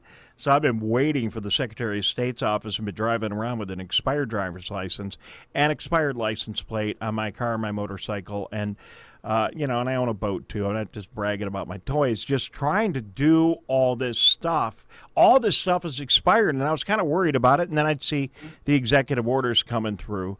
But, have they been, do you have any idea of any interactions with the Secretary of State? Have they been running anything at all? No, but they've got to give some type of a grace period, or the police have to give some type of a grace period because they're going to be inundated. I mean, it's a long enough wait as it is before this happened, and now you've got 3 months worth of people that needed to get in all having to go in at once. Yeah, I just said, thanks a bunch. I'm thinking about the line that I'm going to run into when I go over to the Secretary of State's office to get that done. All right. Well, I marked my calendar. I marked my calendar June 1st, Tyler. We'll get that done, and I think the executive order gives us more time. So, Eric Glick joining us, Glick Law Firm. Thank you very much for being with us today. You were talking a couple of moments ago, actually it was interesting, talking about trying to conduct a defense or a prosecution on Zoom. What are your thoughts about that, and how is your preparation going? Well, I'm not looking forward to it. There's no way around it. If the court wants to do it that way, that's what we're going to do. And these are not major trials. But, the preparation is still the same, but it's more difficult. Like we were talking a few weeks ago about remote notarization and witnessing of documents. It's a lot more cumbersome. We've got to submit trial briefs. We've got to submit exhibits. We've got to submit them in a format where the court knows when we're remotely referencing them, which ones and you've got to get them I suppose you've got to get them to the witness beforehand because the witness is going to be participating remotely. A lot of it is just going to be, it's uncharted territory. Yeah. Is it difficult for an attorney? We watch all the legal dramas on television, and it's always fascinating. The huge drama as the lawyer emotionally walks over and rests his hand or elbow on the jury box and makes some emotional plea to the jury and looks in their faces. And then you see dramatically in the movie they're looking back and nodding or responding however they're going to respond. Is that personal interaction with the jury, if you have a jury trial, is that important? Absolutely. With the jury, but also with the witnesses you're calling and with the judge and with the staff and with the other attorney. That's why I say it's all uncharted territory. We're always there in the same room, and you're reading facial expressions and you're reading body language and you're seeing how someone reacts. And a lot of it is being able to think on the fly and react on the fly. And that's difficult when you've got to pre-package documents and things beforehand. You got to sort of anticipate even more than you ordinarily would. All right, Eric Glick, it's a brave new world. I'm sure that you are up to the task, and you're going to go from Zoom to everyone wearing a mask, and then you won't be able to see anyone's facial expressions either. So, good luck. We will get through this. Hopefully it won't be too long. And, business must go on, though. You just can't have all these cases held up forever. There'll be a huge backlog, and a lot of them, if you can't adjudicate something, it gets in the way of, day-to-day commerce being done, and we don't want that either. All right. Eric, anything else to add?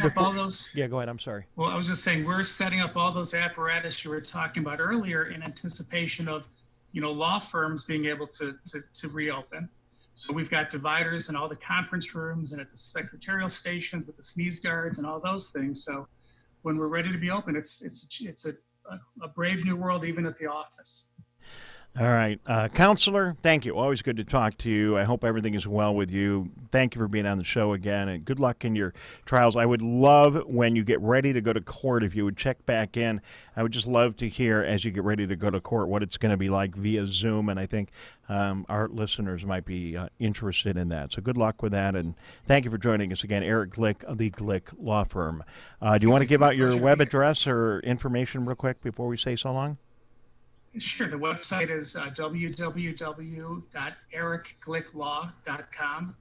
Phone number is 248-220-1423. Eric, thank you very much. Good to be with you. Thanks for your thoughts today. Always enjoyable to talk to Mr. Glick. We're going to take a break. We finally are going to go shopping. We're going to the mall. 12 Oaks Mall. Our own Erica Jones is standing by. We're going to get to her in just a couple of minutes. Thank you very much for tuning in. Dave Scott, Tyler Keefe, Megacast, Lakes FM, The Biff, and Avondale Community Radio, WAHS 89.5. We're going to take a break. We'll be right back. Hi. My name is Kurt Lawson, and I'm the Public Information Officer for West Bloomfield Township. We wanted to reach out to you, our older adults, to provide information that you may find useful during this difficult time. We want to ensure you that West Bloomfield Town Hall, our Waters and Utility Department, West Bloomfield Parks, and our police and fire departments continue to work hard on your behalf. Information and resources can be found on the Township website, the police Facebook and Twitter, or call West Bloomfield Park's COVID-19 Help Hotline. Please remember to keep your social distance of at least 6 feet, wear facial coverings when you leave your home, and wash your hands for at least 20 seconds with soap. These precautions will help keep you safe during these difficult times. Hi, I'm Dr. Faust, the Medical Director for the Oakland County Health Division. The most important thing you can do to prevent the spread of illness is to wash your hands thoroughly and often. Follow these 6 easy steps every time you wash your hands. Step 1, turn on the sink and wet your hands with warm water. Step 2, apply soap to your hands and lather between your fingers, under your nails, and the front and back of your hands and wrists. Step 3, wash your hands by scrubbing them together for at least 20 seconds. Step 4, rinse your hands with warm, clean water. And step 5, dry your hands with a clean cloth towel, a paper towel, or hot air blow dryer. If you're using a cloth towel, make sure to change it often. For handheld faucets, turn off the water using a paper towel instead of your bare hand. Step 6, if you're using a paper towel, throw it away. Practice healthy habits like washing your hands after coughing or sneezing into them to keep you and others healthy. Go to oakgov.com/health or call Nurse on Call at 1-800-848-5533 to learn more.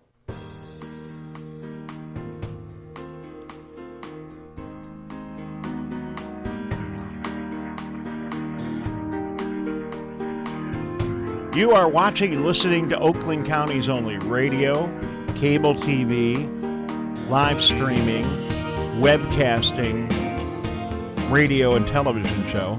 Tyler, who else would be crazy enough to do all this anyway? Absolutely nobody. That's absolutely no one. Thank you for tuning in. We're so glad to be here to be of some service to you during this challenging time. Thank you for our incredible radio and television outlets, 89.3 Lakes FM. Thank you for smiling, Tyler. Always. All right, 89.3 Lakes FM, 88.1 WBFH The Biff. Ron Whittle doing a great job every day getting us on the air. Thanks to Logan at Avondale Community Radio, 89.5 WAHS. And a huge thanks to the Greater West Bloomfield Cable Communications Commission making all of this happen here in this building and providing the amazing services to get us on television and radio. Huge thanks also to BAMA, Birmingham Area Municipal Access, for allowing us a couple of hours of our broadcast on their outlet. And a big thank you to our staff. Ryan is working real hard in the background. Jeff, the producer of the show. Larry Nyland, our Zoom producer. How many shows have a Zoom producer? I don't think very many. We do. We have a Zoom producer, and he's doing a great job because he has got us all hooked up live right now with our Eric Jones, who is at the newly reopened 12 Oaks Mall. Hello, Erica. Hi. Well, it is not quite reopened, actually. There are some angry customers here today because the doors are open, but stores are not open. And I think a lot of people were very excited to come here today, thinking stores were open, but they are not. So if you want to walk around the mall, you're welcome to, but Verizon's open and that's about it. So the mall is open. After all this fanfare, the mall is open. I'm not going to pick on them because it's a tough time. But the mall is open, and none of the stores are open, or just one or two of them? Not really anything. Verizon, and that's so pretty much it. The Verizon phone store is open? Is that, and that's it, really? Mm-hmm. Okay. Yeah. And nothing else? I pulled up here, and there were some very angry customers in the parking lot thinking there was seemingly some false advertising, and they felt very misled and upset that they drove out here thinking the mall was open, and it's really just not. I'm sure the folks in the mall don't really want to talk to us about all this. Are you gonna be able to get someone to talk to us maybe before you leave? Yeah. Okay, we'll do that. And then are there people inside the mall, Erica, that are... So go ahead. Were you guys expecting some stores to be open here today? Yeah, so were you just surprised when you showed up here and nothing was open? Very shocked. Yeah. So have you gotten the chance to walk around yet? Is absolutely nothing open except for probably two stores. Yeah, and they made it seem like everything was going to be open, right? Yeah. So definitely disappointing here. Have you gotten to talk to any workers and ask what's going on? I talked to one of the managers. Said this is shut down too. So. Oh, really? So I don't know. Maybe they left it up to the individual stores and no one chose to come in, but that's crazy. All right. Well, thanks so much for your input. I assume, Erica, it's going to get better over time. That, at some point, maybe the stores didn't get that much notice. A lot of the stores, too, they're national chains, right? Yeah. Yeah, definitely. So that might be an issue as well with restrictions on opening because, like I said, if you want to come for a nice walk around the mall, that's great. But other than that, really, it's a ghost town. The lights aren't on. There's no workers. Definitely not what we were expecting here today. All right. Is there any other media there? Have you seen any TV or radio outlets or anybody else?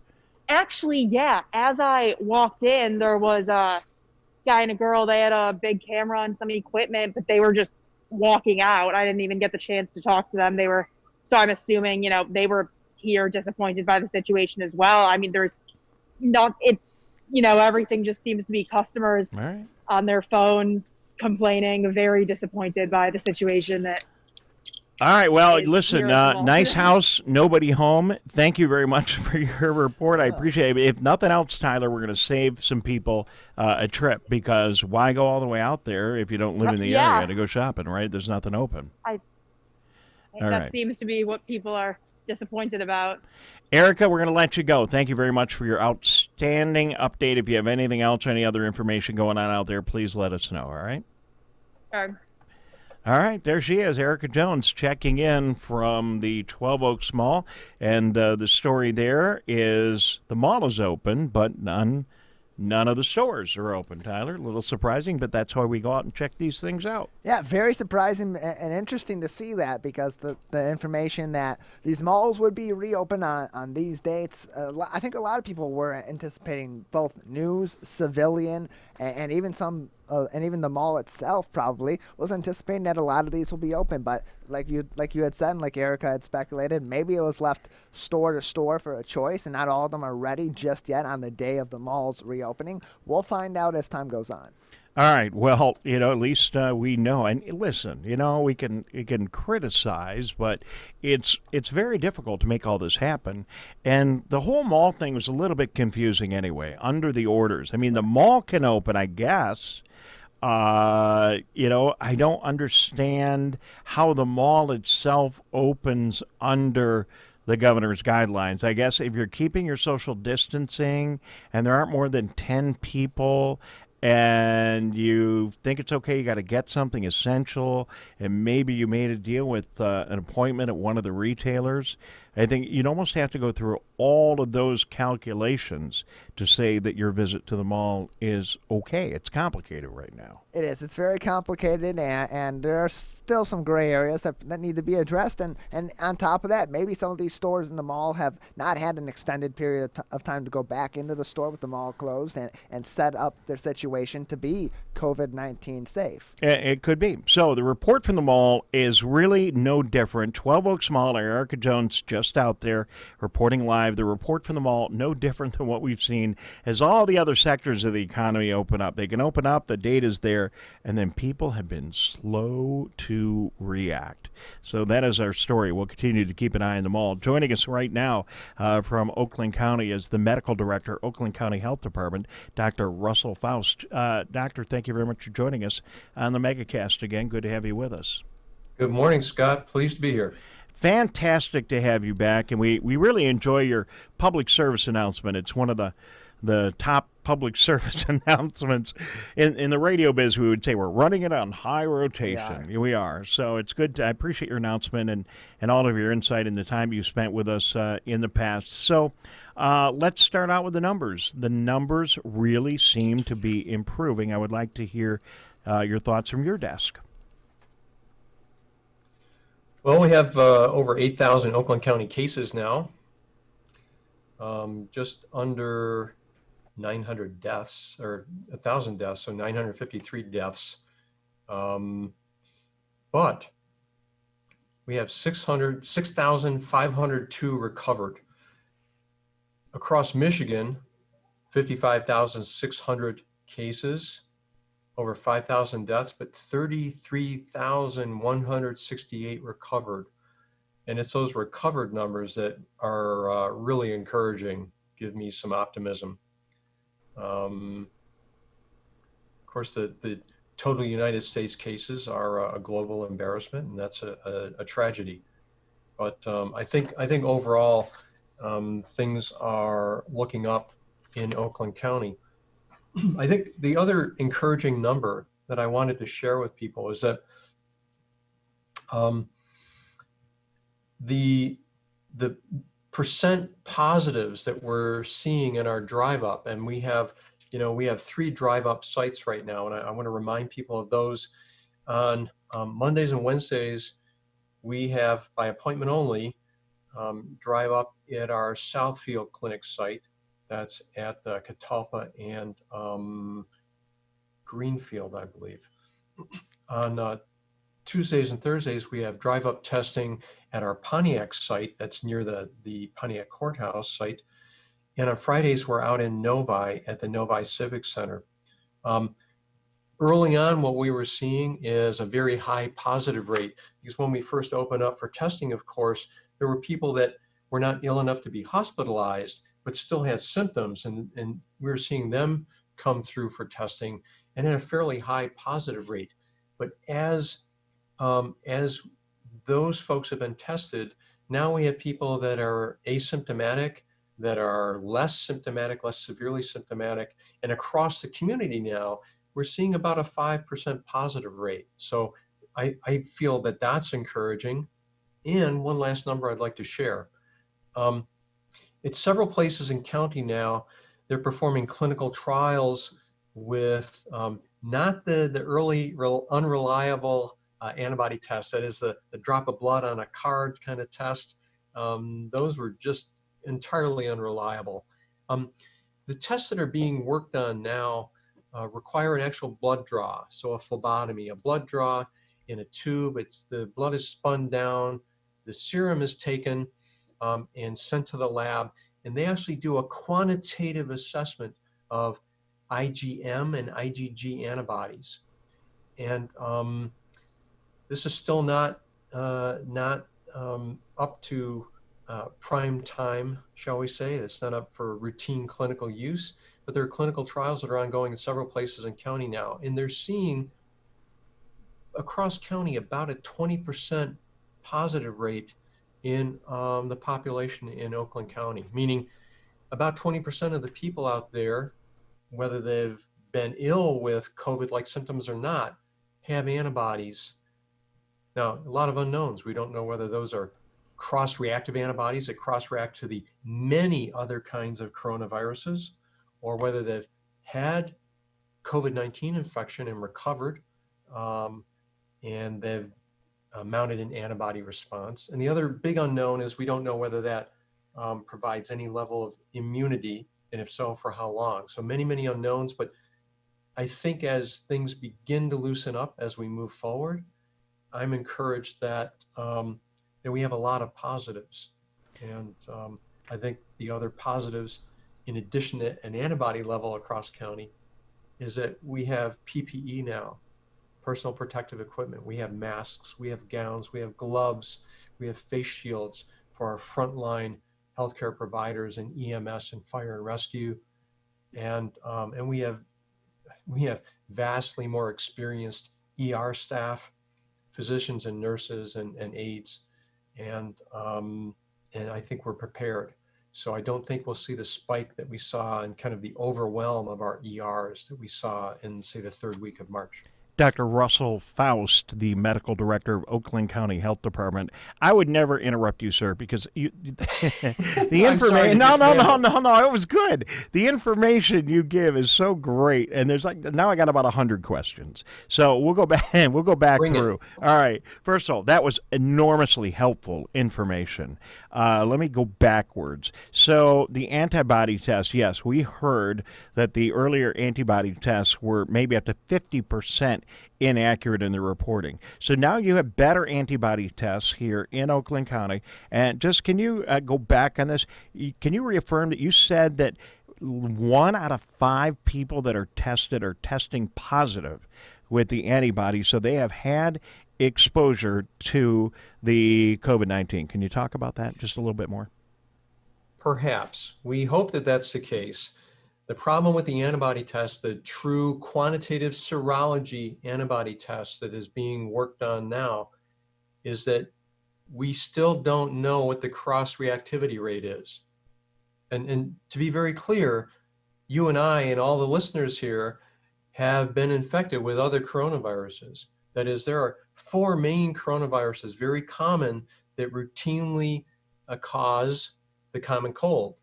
We've all been infected by the common cold. And we still don't know what the cross-reactivity rate is yet between the new COVID-19 antibody test and these other coronaviruses. That is, we know for a fact that they share some genes, they share some surface proteins, and it'll be a little bit before we have a sense of that. But, Dr. Russell Faust is with us, Medical Director, Oakland County Health Department. I appreciate that. And you seem somewhat encouraged, even though if you don't exactly know where that is going. Other thing that I really, I appreciate that. The other thing I just picked out of this, we heard, and correct me if I'm wrong, I'm consuming so much information, and it's from, the general news media, and you got to be careful with everything you get, because this is complicated, and a news reporter might take one piece of this information and inaccurately report it without malice. But what we're hearing from the World Health Organization, I believe, is that it's very likely that we're going to have another peak coming up, and that it could even be worse than what we already experienced. Have you heard that? Can you talk a little bit more? I was delighted to hear you talk a little bit more about the fact that you think these future peaks might not be as bad, but what are your thoughts again? No, I appreciate that. So if we look around globally right now, we see that countries that had a pretty good control of this, pretty good handle on things, are now experiencing small outbreaks in areas that had not experienced COVID-19 outbreaks previously. So if we look at South Korea, for example, they have, as of this morning, have 2 outbreaks, and they're once again going into lockdown, shutting down schools.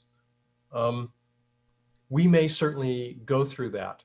We may experience that kind of as we enter the fall, as we open up schools, despite some, and of course, we're working with the school systems right now. We're working with businesses right now to develop some optimal conditions and yet still allow schools to be in session. And it's a real challenge, as you can imagine. Children certainly are going to give a little pushback to wearing masks. They're going to maybe not be as cooperative with social distancing as we would like or we would have optimally. And despite that, I think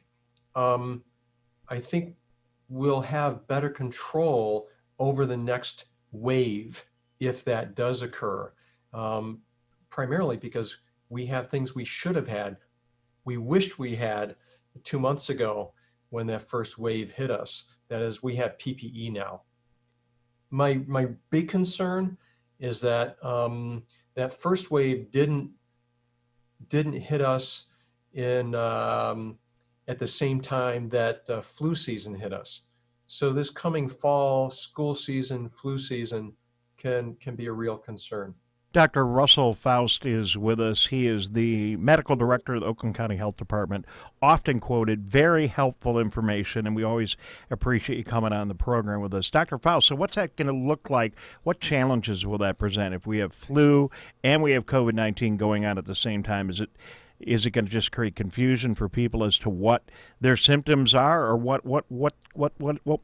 problems will that cause? Absolutely, Dave. I mean, I think the real problem is we ran into this a little bit during the first wave. That is, being able to distinguish flu-like symptoms from COVID-like symptoms are very, very similar.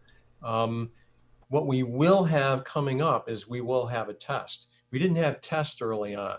So we were, most hospitals were doing is ruling out other respiratory viruses that someone would present to the hospital in respiratory distress. They would test for influenza, they would test for RSV and adenovirus and other respiratory viruses and rule those out. And once that had occurred, those were negative, then they would make the assumption that it was COVID-19 and treat accordingly. What we'll have moving forward is we'll have better access to more accurate testing in addition to PPE. So it will certainly smooth out that peak. That is, it will flatten the curve, as they say. So that's a little bit reassuring. All right. Well, that's good to hear. Dr. Faust, thank you for sharing that with me. Going back to testing, you mentioned, and thank you for reaffirming this, Monday and Wednesday at the Southfield site, Tuesday and Thursday at the Pontiac site, and Friday in Novi. All of that information is on the Oakland County website, which is linked right in from civiccentertv.com. Easy to find that. So, and Dave, I don't mean to interrupt, but no, please. I just want to remind people at this point, it's still by appointment only. It doesn't require physician's prescription. You don't need to be symptomatic. You can just, call and make the appointment. And I encourage people to do that. So let's talk about that. So you don't need a prescription.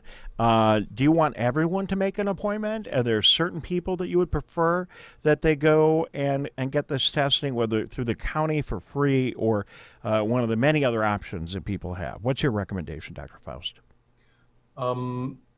I personally would like everybody in county to be tested. You know, we won't have a sense of what the community-wide demographic is for COVID-19 until we test virtually everybody. The focus right now, I'm hoping anybody who's symptomatic at all, anybody who's elderly, that is, I hate to use that term. I'm in this population. Be careful, young man. Just watch it right now. Exactly. Be careful. Let's say wise and experienced. We'll say that generation. 60 and above is certainly what would be considered the more vulnerable population for complications of COVID-19 infection.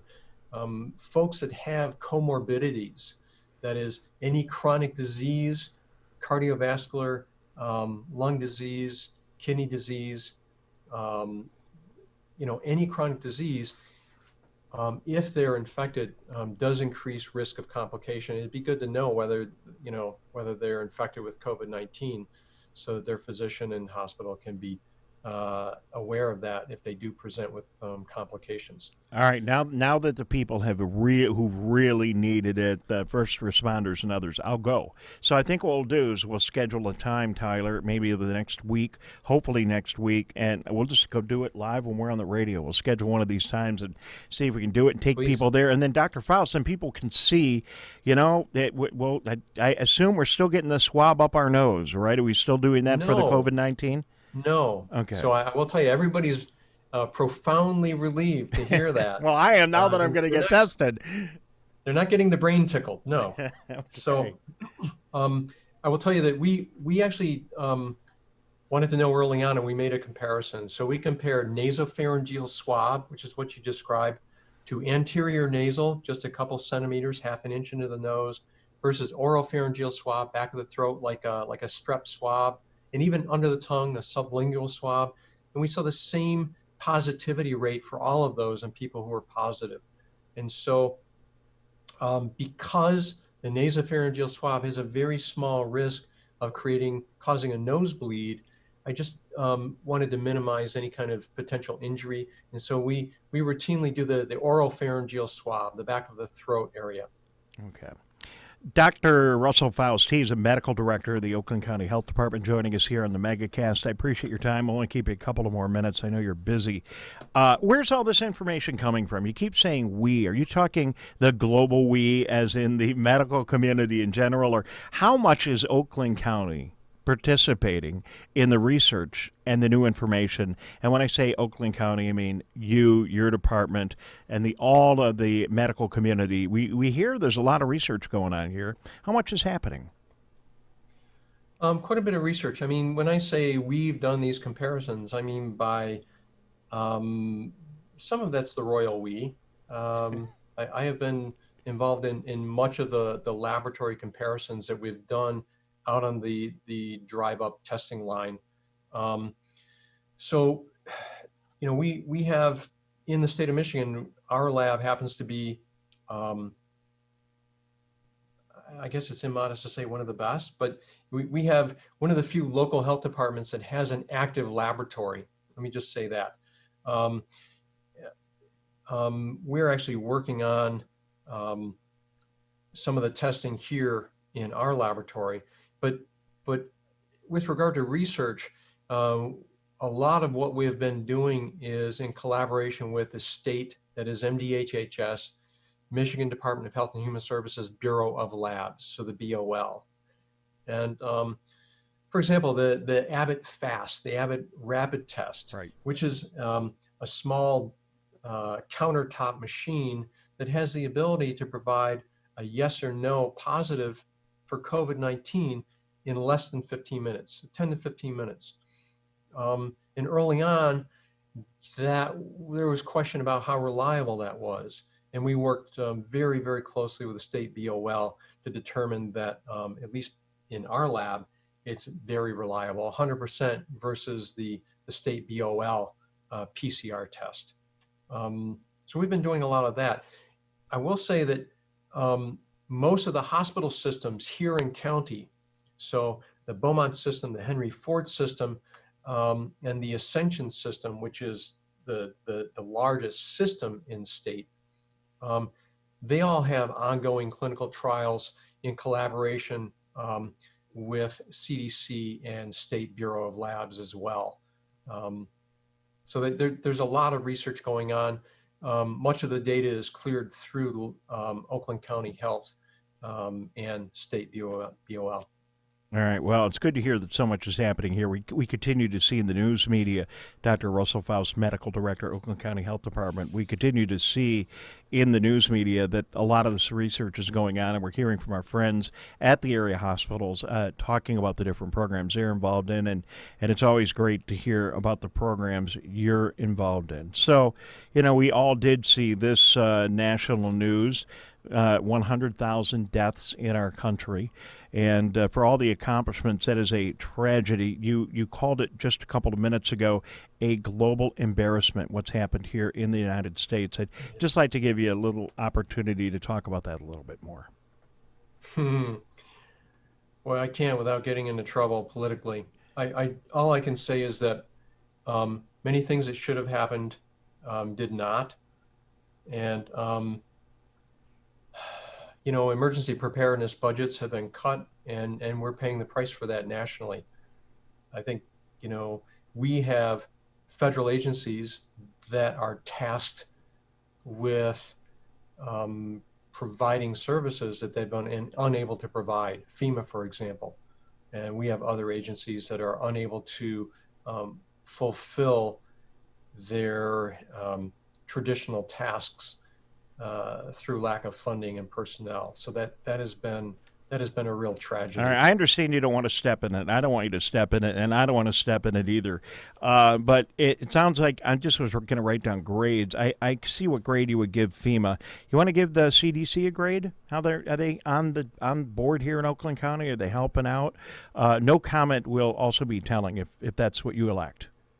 I'd prefer not to comment on CDC. I appreciate that information. So, are we getting better? Are things getting better? Just overall, and we'll wrap it up with this today. Because to me, from Absolutely. Do you want to just things talk are about getting that? better. Yeah. I think we just need to accept, as a society, that we have a new normal.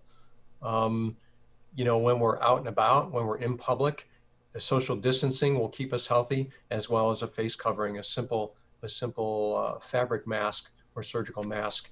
And as long as we accept that and move forward with that, I think we'll avoid the next peak. No, it's good to hear from you. And I just want you to know, I know you're out there, but you're working so hard that maybe you're not out there quite as much as we are. And we've taken some opportunities to go visit some of these pressure points when certain parts of the economy are opening up, including for total business-like reasons. And because I have a home in northern Michigan, I was in northern Michigan. And I just want you to know, I got a chance to go into the restaurants up there and the bars, and we reported live last Friday here on the show. And you would be so impressed with what's going on. People are wearing their masks. They're keeping social distancing. I was in a restaurant in Charlevoix where there was a group of guys who met every week in that restaurant for their lunch. And these were not young guys. They all chose to get together and meet, but they were in their own corner of the room. They weren't near anybody at all. Maybe they shouldn't have been sitting as close as they were together. But, for the most part, if people are doing everything they can, they're wearing their masks, they're keeping their distance, they're listening to the experts, and I think they're really trying. Now, there's some jerks out there. There always are. And it seems just one other thing for you, and then I'll say so long. It seems that people are being cautious, too, because beyond, at least for my reporting, beyond the fact that folks are doing what they should be doing for the most part. Today you might have heard as you were getting set up, we were just finishing up with Erica Jones, 12 Oaks Mall opens, and there's nobody there. So people are being careful. They're not just jumping out into the economy. I think they're being cautious and careful, and I don't know if you have anything to add to that. I just wanted to share my observations with you. No, that's great. I am. It does make me optimistic. All right. Dr. Faust, anything else? All right. Wash your hands, wear a mask, 6 feet. Yes, sir. Very good. Thanks, Thank Dave. you. Thank you for all the great work you're doing here in Oakland County. We really appreciate it. Dr. Russell Faust joining us today again on the program. Always great. Tyler, I love talking to that guy. He's really, just no BS and obviously working very hard and doing everything he can. Yes. I'm sorry. There you go. Thank you. Yes, he is. And he gives great information, too, that we need to know, and is so open with that information also. To the community, definitely to us and other media outlets. And that's important to have specifics out there, because you can say, okay, wear your mask. You can say testing's out there and testing's going to make things better, but not knowing exactly how that's impacting the community at large in specifics, it defeats the whole purpose. So having someone like Dr. Faust and that great information here, it's absolutely vital. Then clearly, and not to get political, but that's one. There's one health individual who, thinks he could have done a little bit better job. Global embarrassment is those not my words; those were his words. Right. So you heard it. So, just the other real highlights from that antibody test: 1 in 5, 20% testing positive. I say the headlines, he was a little conditional about that, but the quick headline, 20% testing positive on the antibody test. And that's a test that at least the people I talk to, they want to test positive. They want the theoretical immunity that's associated with testing positive there. So that seemed like good news. And again, just a reminder that you no longer need a prescription to get the test. And the recommendation from Dr. Faust, I think the other real big headline today is everybody should get tested. Yeah, he was definitely encouraging as many people to get tested as possible, and urging that you don't need a doctor's note and all those requirements from before, but you still need to make an appointment. There's plenty of different places in Oakland County to get these tests done by appointment, and we would encourage you too to do it. All right, our sincere apology to our doctor, our pediatrician that was going to be with us. We will get to him in our next available time slot, but the information from Dr. Faust I thought was critical. I did not want to interrupt him. So thanks again to him and Tyler. Oakland County testing sites Monday and Wednesday in Southfield, and Tuesday and Thursday up at the county headquarters by the courthouse. And then Friday in Novi, you got to make an appointment. You do not need a prescription, and those are free. It will not cost you a penny if you go there. If you do want to take his advice to get tested, there's a lot of other clinics and hospitals, maybe not free, but a lot of other clinics and hospitals all over the county that will be delighted to give you a test. And the best news of the day is we don't have to run that swab all the way up our nose. We saw some of the video. He was right about the bloody nose. We saw some of the video from other folks that had that test, and the swab comes out with blood on it. I'm so glad to hear that the new testing you just get with your tongue, under your tongue, and maybe just up your nose just a little bit. So. Yeah, and it's nice to know that they did a lot of testing, too, to compare different ways of running that test so that they can make one that is comfortable for people, so that maybe they're anxious about getting a swab shoved up their nose, so to speak, but they're less anxious about having a swab just lightly brushed at the back of their throat. All right. Thank you, Swabby. Real quick before we go, I want to remind you to go to civiccentertv.com, go to our coronavirus page, go to the Megacast page. You'll find all the content from the show, including that interview with Dr. Faust. Will be up there later on today. If you missed it, we hope you go there. Really quickly, we're going to rip through in about 1 minute just the highlights of the COVID-19 vocabulary. We're going to go to the second page here. Ooh.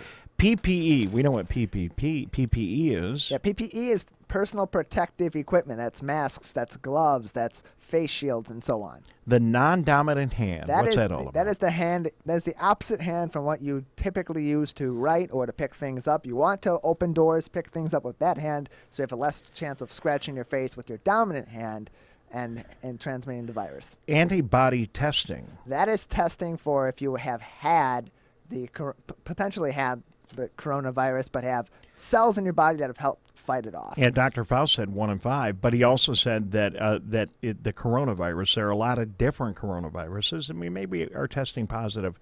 Some people are testing positive for other coronaviruses. We saw this during Erica's report from the mall, facial covering displacement. That is when someone is not wearing their face mask correctly. It's not covering the entirety of their mouth and their nose and their chin. They're maybe wearing it with it slightly off the chin or below their face entirely. And that was not Eric. I just want to be clear on that. And finally, the coronavirus 1-2 punch. That is a method of cleaning your surfaces by using soap and water first and then disinfectant spray or wipes. You know, I think we should share the COVID-19 vocabulary with others. It's not published on the website. Maybe we need to publish it and share it with others. A lot of other helpful information for people that they may not have had the benefit of having. Sure.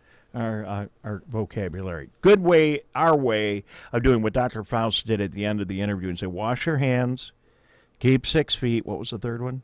Wash your hands, keep 6 feet, and whatever else he said. Wear a mask. Oh, yes, thank you. Wear a mask. Yeah. So those are the 3 big points of the day. Thank you for being with us on the Megacast today. Thanks to all of our guests. Erica, great report from 12 Oaks Malt, nobody there. Thanks to Dr. Faust and Captain Dan Edwards earlier in the show from the Bloomfield Township Police Department. Absolutely fantastic. We appreciated talking to him and Eric Glick, our lawyer, and everyone else who was on the show. Thank you very much for tuning in. We will be back here tomorrow. It's Tyler's broadcast tomorrow. Yes. I'll be out for the weekend. Thank you so much for checking in every day right here on the Megacast.